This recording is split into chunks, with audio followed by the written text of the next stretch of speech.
À 68 ans, Sally Field parle enfin de James Garner. Sally Field, de son nom complet Sally Margaret Field, est née le 6 novembre 1946 à Pasadena, en Californie. Elle a grandi dans une famille liée à l'industrie du divertissement, sa mère, Margaret Field, étant actrice et son beau-père, Jock Mahoney, un acteur et cascadeur renommé. Dès son plus jeune âge, Field a été exposée au monde du spectacle et du divertissement. Mais son chemin vers la célébrité n'a pas été simple ni sans difficulté. Enfant timide et sensible, elle a appris très tôt que le métier d'actrice lui donnait à la fois une voix et un sentiment d'appartenance. Cette étincelle allait alimenter sa détermination à se tailler une carrière qui ferait d'elle l'une des actrices les plus admirées de sa génération. Field s'est fait connaître dans les années 1960 lorsqu'elle a été choisie pour jouer dans la comédie télévisée Légère Gig 1965-1966, incarnant une adolescente surfeuse pleine d'optimisme et de charme. Bien que l'émission n'ait duré qu'une saison, elle a donné à Field son premier avant-goût de la célébrité et lui a valu une base de fans dévoués. Peu de temps après, elle a joué dans une autre série télévisée, The Flying Nun, 1967-1961, où elle incarnait Sœur Bertrielle, une novice dont la petite taille et l'habit aérodynamique lui permettaient littéralement de prendre son envol. Bien que l'émission ait été un succès et ait apporté à Field une plus grande reconnaissance, elle s'est souvent sentie piégée dans un rôle qui mettait l'accent sur les gadgets au détriment de son talent. Elle a admis plus tard qu'elle craignait d'être cataloguée comme une actrice légère, destinée uniquement à des rôles mignons ou comiques.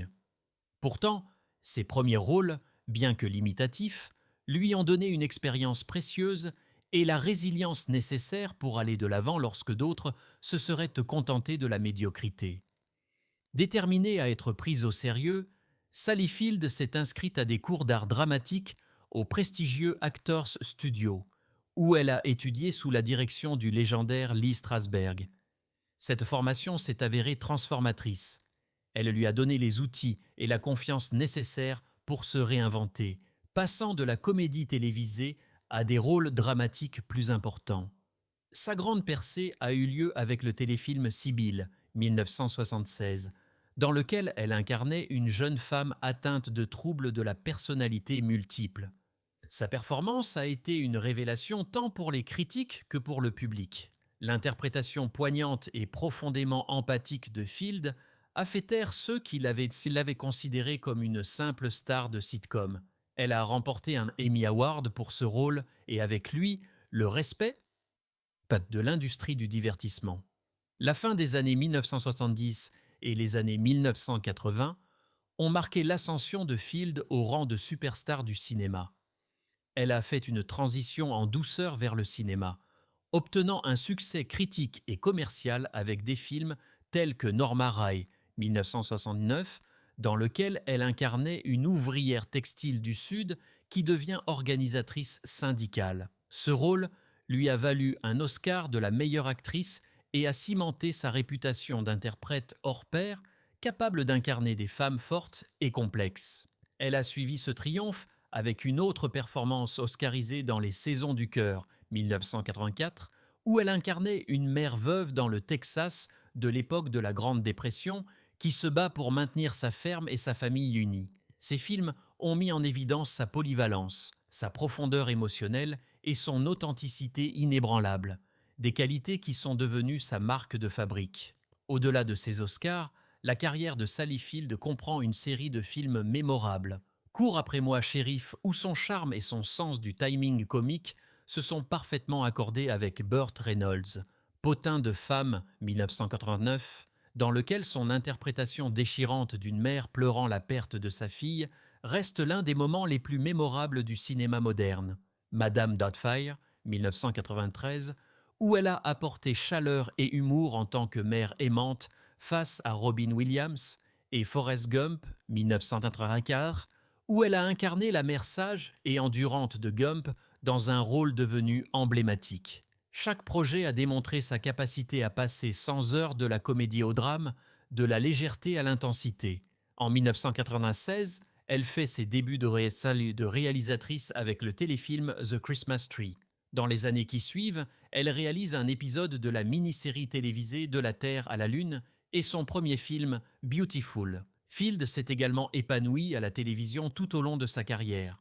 Des décennies après Sibyl, elle a remporté un autre Emmy Award pour sa performance dans Urgence et à nouveau pour son rôle de matriarche Nora Walker dans la série à succès Brothers and Sisters, 2006 à 2011. Ces projets ont prouvé que sa pertinence et son talent n'ont jamais faibli, même lorsque l'industrie du divertissement a changé autour d'elle. Ses rôles. Les plus récents au cinéma incluent le personnage de Tante May dans le film de super-héros The Amazing Spider-Man et le rôle de Madame Abraham Lincoln dans le drame d'époque Lincoln. Elle reprendra son rôle de Tante May dans la suite de Spider-Man prévue pour 2014. En dehors de son métier d'actrice, Sally Field a également été admirée pour son activisme et son courage de s'exprimer. Elle défend depuis longtemps les droits des femmes, les droits des travailleurs et les droits des LGBTQ+, utilisant souvent sa plateforme pour attirer l'attention sur les questions qui lui tiennent à cœur. En 2012, elle a été honorée par le Human Rights Campaign's Ally for Equality Award pour son soutien déclaré à son fils gay et, plus largement, à l'égalité LGBTQ+. Son engagement a fait d'elle non seulement une légende hollywoodienne, mais aussi un modèle d'authenticité et de compassion. Ses mémoires In Pieces, 2018, ont révélé une autre facette de la vie de Field, offrant des réflexions franches et souvent douloureuses sur son enfance, sa carrière, ses relations et ses luttes personnelles. Le livre a été salué pour son honnêteté et son courage, offrant aux fans un regard intime sur la femme derrière l'écran. Au cours de son extraordinaire carrière, Sally Field a non seulement remporté 2 Oscars, mais aussi 3 Emmy, 2 Golden Globes et le Kennedy Center Honor en 2019, l'une des plus hautes distinctions dans le domaine des arts. Ces distinctions témoignent de son impact durable sur la culture américaine. Mais au-delà des récompenses, ce qui la distingue vraiment, c'est la vérité émotionnelle qu'elle apporte à chaque rôle. Le public fait confiance à Sally Field parce qu'elle ne sonne jamais faux. Qu'elle incarne une adolescente pétillante, une mère en deuil ou une militante déterminée, elle rayonne d'authenticité. En 2023, Field a joué dans la comédie Cartoning for Brady, avec le quarterback de la NFL Tom Brady, aux côtés des actrices Jane Fonda, Lily Tomlin et Rita Moreno. Toujours en 2023, Field a été nommé 58e récipiendaire du Screen Actors Guild Life Achievement Award, qui lui a été remis lors de la 29e cérémonie des Screen Actors Guild Awards. La vie personnelle de Sally Field a été aussi mouvementée et complexe que sa remarquable carrière d'actrice. Elle a d'abord été mariée à Stephen Craig, un acteur et producteur, en 1968. Leur mariage a cependant été confronté à des difficultés dès le début. Et bien qu'ils se soient officiellement séparés en 1973, l'union n'a été formellement dissoute qu'en 1975. Pendant les années qu'ils ont passées ensemble, Field et Craig ont accueilli 2 fils dans le monde, chacun d'eux laissant sa propre marque dans le domaine des arts. Leur premier fils, Peter Craig, né en 1969, a suivi une voie de romancier et de scénariste, s'établissant finalement dans le monde de la littérature et de la narration hollywoodienne. Leur deuxième fils, Eli Craig, né en 1972, a suivi une trajectoire légèrement différente dans l'industrie du divertissement, devenant à la fois acteur et réalisateur, perpétuant ainsi l'héritage créatif de sa mère d'une manière distincte et dynamique. Le mariage avec Craig, bien que n'ayant pas duré, a été une période formatrice pour Field, entremêlant les premières années de maternité avec sa carrière d'actrice en plein essor qui prenait de l'ampleur à l'époque. Après la fin de son mariage, Field a entamé une relation très médiatisée avec l'une des stars les plus charismatiques d'Hollywood, Burt Reynolds. Leur romance, qui a duré de 1976 à 1980, est devenue un sujet de fascination publique, notamment parce qu'ils ont également partagé l'écran dans 4 films notables: Cours après moi, shérif, Cours après moi, shérif 2, La Grande Casse et Hooper, l'homme canon.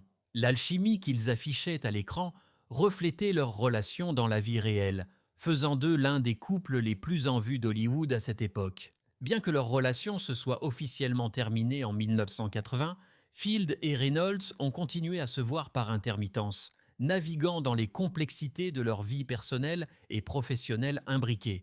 Leurs rencontres intermittentes se sont poursuivies jusqu'en 1982, marquant la fin d'un chapitre très public et passionnément scruté de la vie sentimentale de Field. Malgré la rupture, les années passées avec Reynolds ont été une période de croissance et de découverte de soi pour Field qui a concilié les exigences de la célébrité avec son désir d'une connexion authentique.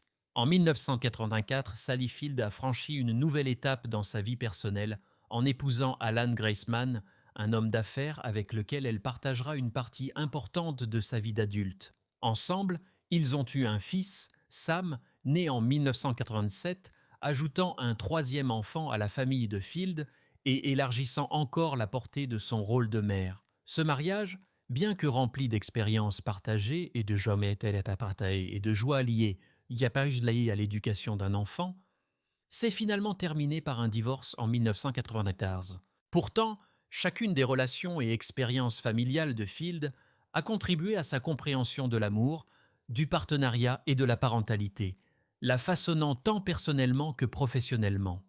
Son parcours à travers le mariage, la maternité et les relations très médiatisées brosse le portrait d'une femme naviguant dans les complexités de la vie sous les feux de la rampe, tout en restant profondément attachée à ses enfants et à son art. À 68 ans, Sally Field, l'actrice célèbre et multiprimée dont la carrière s'étend sur plus de 6 décennies, a finalement choisi de parler ouvertement et franchement de ses expériences de travail avec l'acteur légendaire James Garner. Garner, connu pour son charme, son esprit et sa présence indéniable à l'écran, n'était pas seulement un collègue professionnel pour Field, mais aussi une personne qui a laissé une marque indélébile sur sa vie, tant personnellement que professionnellement. Au fil des ans, Field a été reconnu pour sa capacité à transmettre des émotions profondes à l'écran. Son sens subtil du timing comique et sa recherche incessante de l'authenticité dans chaque rôle qu'elle a entrepris. Pourtant, lorsqu'il s'agit de parler de Garner, elle admet qu'elle s'est longtemps retenue, en partie par respect pour sa vie privée, et en partie à cause des émotions compliquées qui entourent leur histoire commune. Je l'ai toujours admiré de loin, commence Field, sa voix teintée à la fois de nostalgie et de révérence. James était quelqu'un qui avait un magnétisme naturel, et pourtant il se comportait avec une telle humilité qu'il était impossible de ne pas le respecter immédiatement. Je pense que j'ai passé beaucoup de temps à réfléchir aux bons mots, et peut-être que j'ai attendu de sentir que je pouvais tout exprimer honnêtement sans diminuer l'homme qu'il était. Field se souvient de leur première rencontre, brossant un tableau vivant d'une jeune actrice entrant dans un studio, nerveuse mais remplie d'anticipation. La première fois que j'ai rencontré James, je me souviens avoir ressenti un mélange d'admiration et d'incrédulité, se souvient-elle. Voici cet homme qui avait joué dans tant de rôles emblématiques, dont tout le monde parlait à voix basse et avec admiration. Et soudain, je partageais une scène avec lui. J'étais terrifié et je pense qu'il l'a senti, il avait cette façon de mettre les gens à l'aise, sans même essayer, juste en étant complètement lui-même. C'est un don rare et je pense que c'est pourquoi tous ceux qui l'ont rencontré ont été si fortement attirés par lui. Elle parle également avec franchise des nuances du travail, avec quelqu'un du calibre de Garner. Sur le plateau, James avait ce rythme, cette compréhension instinctive du timing et de l'émotion qui donnait l'impression que chaque scène était vivante. Il était généreux en tant qu'acteur, n'essayant jamais d'éclipser qui que ce soit, soulevant toujours la scène au meilleur de ce qu'elle pouvait être. Ce genre de générosité est rare est rare à Hollywood, et c'est quelque chose qui m'est resté toutes ces années. En le regardant travailler, j'ai appris non seulement sur le jeu d'acteur, mais aussi sur l'humanité, la patience et la grâce sous pression. Field n'hésite pas à aborder les dimensions personnelles de leur relation, laissant entrevoir les complexités derrière la camaraderie. Nous n'étions pas que des collègues, nous avons partagé des moments profondément humains, des moments que vous ne capturez pas nécessairement devant la caméra. Nous avons ri ensemble, lutté ensemble, et parfois nous n'étions pas d'accord, comme le font deux personnes fortes. Mais ce qui m'a le plus frappé, c'est sa décence inébranlable, James avait cette façon de vous faire sentir vu, valorisé et respecté, ce qui est une qualité rare dans ce milieu.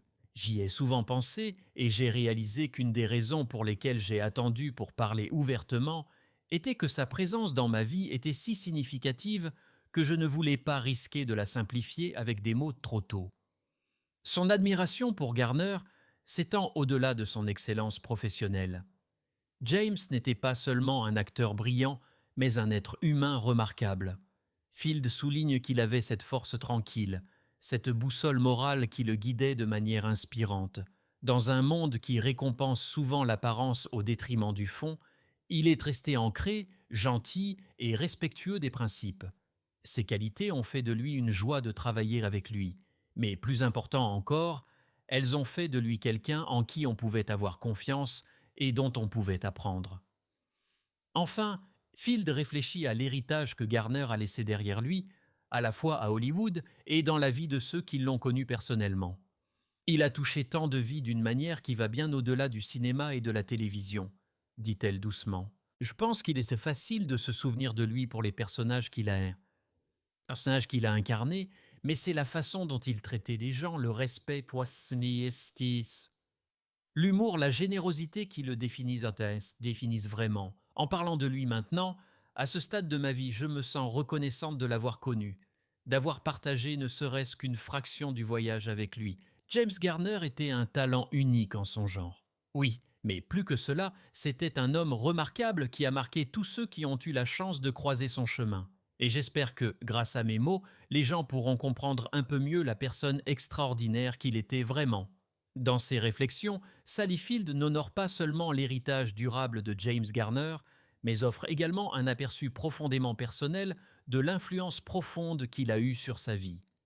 À 68 ans, ces mots portent le poids et de décennies de souvenirs, d'émotions et d'expériences, offrant aux fans et aux contemporains un portrait rare et sincère d'un homme dont le génie s'étendait bien au-delà de l'écran.